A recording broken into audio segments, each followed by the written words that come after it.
Question number 7 को solve करने के लिए एक एग्जांपल यहाँ पे हम क्वेश्चन लिख के रखा है। इसमें भी दिया है कि 3a प्लस बी का वैल्यू है, ये 2 रो 3 कॉलम 2 इंटू 3 ऑर्डर का मैट्रिक्स है। एलिमेंट है 7 9 -8 3 -4 5 और एक और इक्वेशन आपको दिया हुआ है 2a - 4b। तो आप लोगों ने पहले भी साइमल्टेनियस इक्वेशन सॉल्व किया होगा, क्लास 10 में हुआ था, 11 में हम लोगों ने यूज़ किया। साइमल्टेनियस इक्वेशन की तरह इसको सॉल्व करना है। जैसे कि आप पहला वाला इक्वेशन ले लें, ये जो आपको दिया हुआ है 3a plus B equals to 7 9 -8 3 -4 और 5, इसको इक्वेशन 1 ले लेते हैं। दूसरा जो इक्वेशन है 2a - 4b इक्वल्स टू -2 0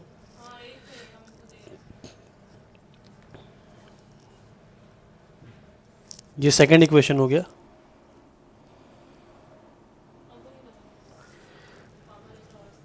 अब दोनों को अगर सॉल्व करना है तो जिस तरीके से हम लोग कोएफिशिएंट्स को मान लिया b को सेम कर लेंगे। तो यहाँ पे 4b है और ये b है, तो इसको इक्वेशन नंबर 1 को 4 से मल्टीप्लाई कर देंगे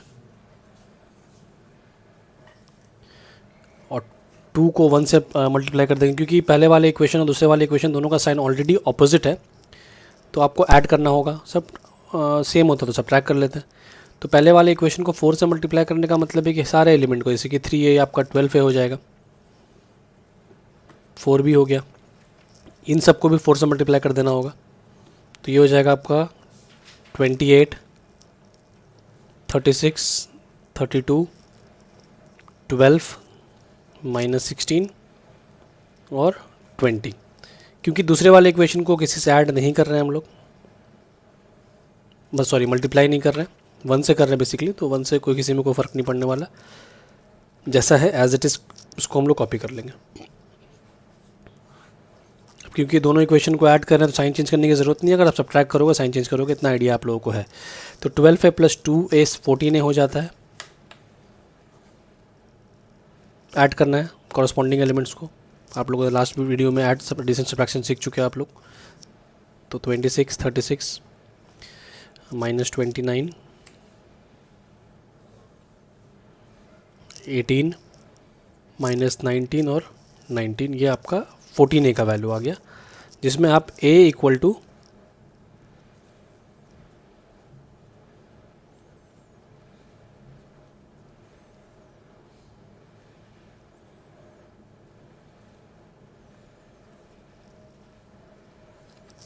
ठीक इसी तरीके से आप a का वैल्यू वापस उसमें बैठाकर हम लोग क्या करते थे साइमल्टेनियस इक्वेशन में, x और y का वैल्यू निकालने के बाद x को बैठा दिया किसी भी इक्वेशन में, y निकाल लिया।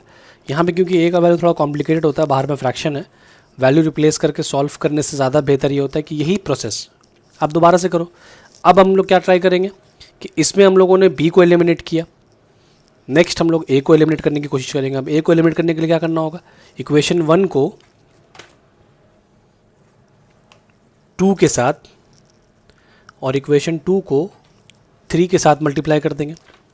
तो ये 2 की मल्टीप्लाई करने से 6 से हो जाएगा, ये भी 6 से हो जाएगा, और दोनों का साइन क्योंकि सेम है सब्ट्रैक्ट कर लेंगे। सब्ट्रैक्ट करने पे आपको b का वैल्यू यहाँ से मिल जाएगा।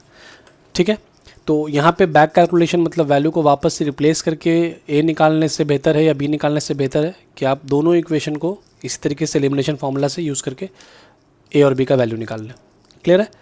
अब इसके बाद क्वेश्चन नंबर, ये आपको 7 8 9 और 10 ये 4 क्वेश्चन को करने में हेल्प करेगा। फिर अगर आपको क्वेश्चन नंबर 11 12 13 ये 3 क्वेश्चन करना है तो उससे पहले समझना पड़ेगा कि मैट्रिक्स के एलिमेंट्स को हम लोग रिप्रेजेंट कैसे करते हैं। जैसे कि सपोज करो कि एग्जांपल हम लेते हैं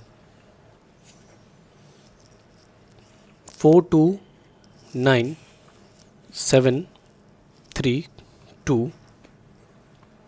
1 2 4। अब आप लोगों से पूछ लिया, बताओ कि 2 जो है 2 के लेफ़्ट में कौन सा एलिमेंट है। तो 2 के लेफ़्ट में कौन सा एलिमेंट अगर पूछा जाएगा तो आप कंफ्यूज हो गए। कैसे कंफ्यूज हो गए, क्योंकि 2 के लेफ़्ट में तो 4 भी है, 2 के लेफ़्ट में यहाँ पे 3 भी है और 2 के लेफ़्ट में यहाँ पे 1 भी आ रहा है। तो कौन से 2 के बारे में हम लोग बात कर रहे हैं, ये थोड़ा सा कन्फ्यूजन है।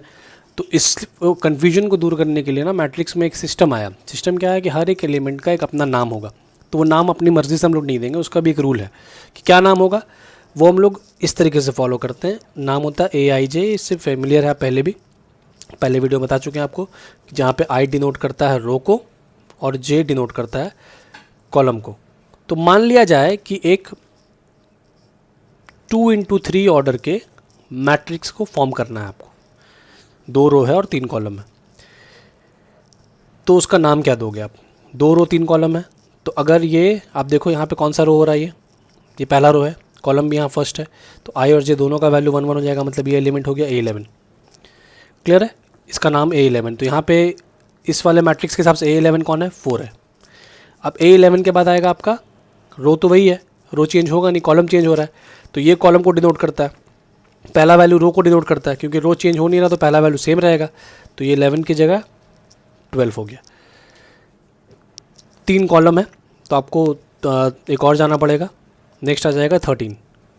रो 2 है तो एक रो ये हुआ, एक और रो आपका आ जाएगा। नेक्स्ट रो में अगर आप आएंगे तो A21, A22, A23, क्योंकि 2 ही रो था इसीलिए हम लोग A23 पे आकर रुक गए। और अगर और फर्दर रो होता, मतलब 3 रो का होता, तो यहाँ पे आते 31, 32, 33 हो जाता।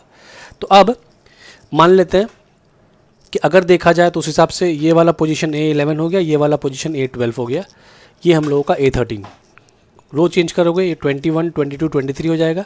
यहाँ पे इसका नाम पड़ जाएगा A31, ये A32 और ये A33 हो गया।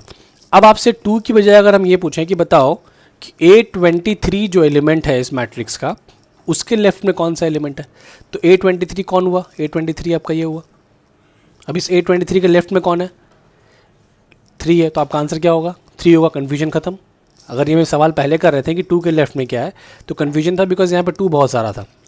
पर जब हम अभी पूछा, ये चीज़ जानने के बाद आपसे जब पूछा गया, तो समझ लो कि ये जो है ना A11, A12, A13, ये सारे मैट्रिक्स का एड्रेस है, राइट। अगर आपसे पूछा जाए बताओ कि 7 का एड्रेस क्या है, तो 7 कौन से पोजीशन पे है? A21 के पोजीशन पे उसका एड्रेस हो गया A21। तो ये फॉर्मूला आपको सारे एलिमेंट्स को नाम देने के लिए, बेसिकली आप ये भी समझ सकते हो कि ये सारे एलिमेंट्स का एक एड्रेस होता है जो फिक्स फॉर्मेट में बनाया गया है। क्लियर है? अब एक क्वेश्चन एग्जाम्पल के तौर पे लेते हैं, जैसे कि आप लोगों को दिया हुआ 11, 12, 13 में A = AIJ is a 3x2 matrix ले लेते हैं हम लोग, 3 रो 2 कॉलम का, is a 3x2 matrix whose elements are AIJ = 3I plus 2J। AIJ = 3I plus 2J, find है। तो सबसे पहले हम लोग A होगा क्या वो लेट कर लेंगे। इसके हिसाब से ये बोल रहा है क्वेश्चन में कि if A = AIJ is a 3x2 matrix whose elements are AIJ = 3I plus 2J, find A। तो यहाँ पे 3 रो 2 कॉलम का मैट्रिक्स है, तो 3 रो 2 कॉलम का मैट्रिक्स का मतलब हम लोग उसको लेट कर लेते हैं इस तरीके से। 3 रो है, कॉलम 2 है, तो A11, A12 2 ही कॉलम है और नहीं जाना आपको।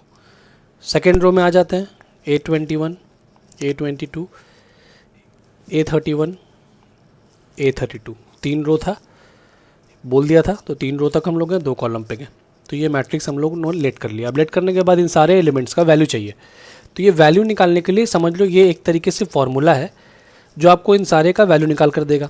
तो यहाँ A11 है, तो A11 कितना हो जाएगा आपका? A11 का मतलब I का वैल्यू 1, J का वैल्यू 1, तो यहाँ I की जगह 1 और J की जगह 1 बैठा दोगे इस फॉर्मूला में, तो क्या हो गया?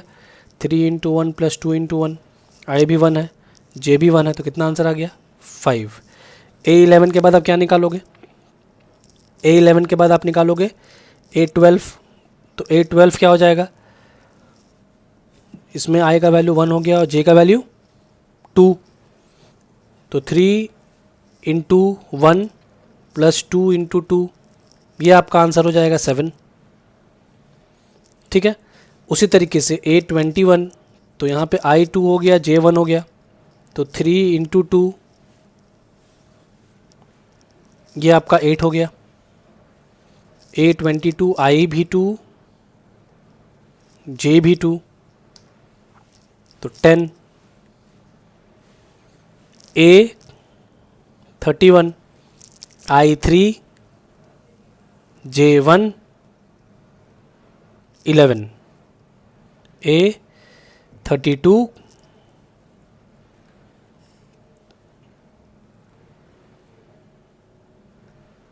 13। तो ये सारा वैल्यू आपको मिल गया, A11 A12 जो भी एलिमेंट्स था, A21 A22 A31 A32 सारा एलिमेंट्स आ गया। अब इसको हम लोग यहाँ पे बैठा देंगे। देयरफॉर A = A11 का मेरा क्या वैल्यू आया 5, तो A11 की जगह पे क्या बैठ जाएगा 5 बैठ जाएगा। फिर उसी तरीके से A12 क्या आया था, A12 आया था 7, तो A12 की जगह पे हम लोग 7 बैठा देंगे। A21 था 8, A22 10, A31 11 और A32 का वैल्यू आया था 13। तो ये मेरा आंसर आ गया। अच्छा, उसमें एक क्वेश्चन में क्वेश्चन नंबर 13 में मॉड दिया है, बाहर में हाफ है, तो उसी तरीके से निकालना। बस मॉड का काम क्या है कि मॉड होने की वजह से कि कोई भी आंसर अगर आपका नेगेटिव यहाँ था, जैसे कि इस क्वेश्चन में उन लोगों का कोई नेगेटिव आंसर आया नहीं, बट अगर मान लो इसी क्वेश्चन में यहाँ मॉड होता और बाई एनी चांस यहाँ पे ये 8 की जगह -8 होता, तो मॉड का काम क्या होता है, उसको पॉजिटिव कर देता है, तो बस वो पॉजिटिव कर देगा, कोई फ़र्क नहीं है। क्वेश्चन नंबर 13 में मॉड है, तो मॉड होने पे कोई अलग नहीं है, जो तरीका है वही है, सिर्फ कोई भी नेगेटिव आंसर नहीं आएगा। नेगेटिव कोई आता है तो मॉड उसको पॉजिटिव में कन्वर्ट कर देगा। तो होपफुली इसके बाद, ये वीडियो देखने के बाद, आप क्वेश्चन नंबर 7 से लेकर 13 तक भी कर पाओगे। 7 से लेकर 13 तक ये वीडियो देखने के बाद सॉल्व कर लेना। सॉल्व करके जैसा इंस्ट्रक्शन आपको दिया जाएगा उस हिसाब से आप नेक्स्ट क्लास के लिए जो टाइमिंग रहेगा उसमें आ जाना।